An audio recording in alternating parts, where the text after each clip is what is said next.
আজকের নিবেদন, ফাঁকা হোস্টেলের রুম। আমি তখন নতুন কলেজে ভর্তি হয়েছি।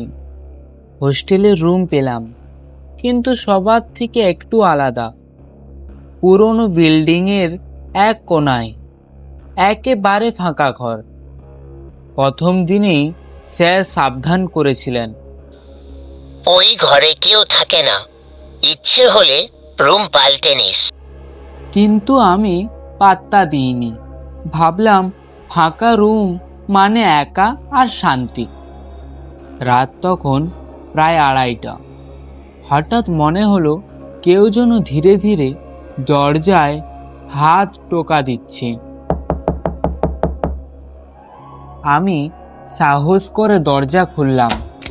বাইরে কেউ নেই, কিন্তু যখন ভেতরে ফিরে আসছি দেখলাম আমার খাটে বসে আছে এক অচেনা ছেলে, কিন্তু তার মুখ নেই, শুধু এক ফাঁকা আর কালো গর্ত।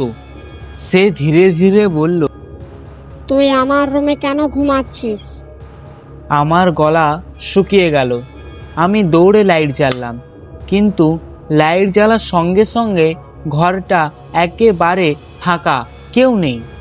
পরদিন সকালে জানতে পারলাম 5 বছর আগে ওই ঘরে এক ছাত্র গলায় দড়ি নিয়ে আত্মহত্যা করেছিল। আর তারপর থেকে যে ওই রুমে থাকে সে আর বেঁচে ফিরে যায় না। আজও মাঝে মাঝে গভীর রাতে শুনতে পাই দরজায় কেউ খটখট করছে।